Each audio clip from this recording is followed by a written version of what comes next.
BNP সরকারের ১০০ দিনে খুন হয়েছেন ৬০৫ জন, নির্যাতনের শিকার ৩,৫০০ নারী শিশু, বেড়েছে চুরি, ডাকাতি, ছিনতাই সহ নানা অপরাধ। গবেষণা প্রতিবেদনে এ তথ্য জানিয়েছে টিআইবি। সংস্থাটির মতে ইতিবাচক উদ্যোগ থাকলেও দুর্নীতি প্রতিরোধ ও জবাবদিহি প্রতিষ্ঠায় উদ্যোগের ঘাটতি উদ্বেগজনক। ১৭ ফেব্রুয়ারি ক্ষমতা গ্রহণের পর বিএনপি সরকারের ১০০ দিন নিয়ে গবেষণা করে ট্রান্সপারেন্সি ইন্টারন্যাশনাল বাংলাদেশ টিআইবি। জাতীয় সংসদ, বিচার ও নির্বাহী বিভাগ, স্থানীয় সরকার, ব্যাংক ও আর্থিক খাত এবং গণমাধ্যম সহ ৯টি ক্ষেত্র ছিল তাদের গবেষণার পরিধি।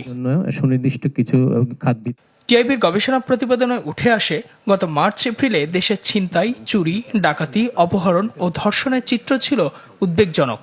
টিআইবি তাদের পরিসংখ্যানে দেখায়, গত মার্চ ও এপ্রিল মাসে খুন হয়েছে ৬০৫ জন, ছিনতাই ২৯৪টি, চুরি ২২১৪টি, নারী ও শিশু নির্যাতন হয়েছে প্রায় ৩৫০০, ধর্ষণের ঘটনা ৭৮ থেকে ১০২টি, শিশু ধর্ষণের ঘটনা ৪৯ থেকে ৭১টি, গণপিটুনি ও মব সহিংসতা ৬৯ থেকে ৮০টি।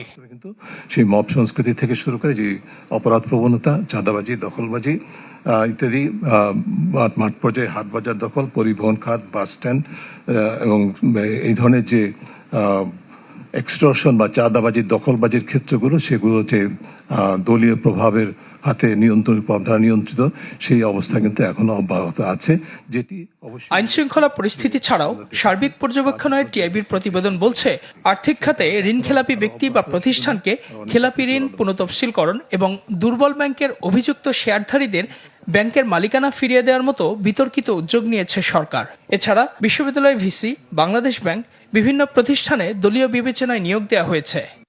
গুরুত্বপূর্ণ প্রতিষ্ঠানে দলীয় বিবেচনা, রাজনৈতিক বিবেচনা আসবে, কিন্তু যাদেরকে নিয়োগ দেওয়া হবে তারা কি আসলে দল নিরপেক্ষভাবে তাদের উপর অর্পিত দায়িত্ব পালন করতে পারবেন কিনা, এই বিষয়টি নিশ্চিত করা সরকারের দায়িত্ব। এক্ষেত্রে সরকার ইতিমধ্যে ব্যর্থতার পরিচয় দিয়েছে। যার দৃষ্টান্ত আপনারা জানেন যে বাংলাদেশ ব্যাংকের গভর্নর থেকে শুরু করে সমস্ত বিশ্ববিদ্যালয়গুলোকে উপাচার্য নিয়োগ, সমস্ত স্থানীয় সরকার প্রতিষ্ঠানগুলোতে প্রশাসক নিয়োগ।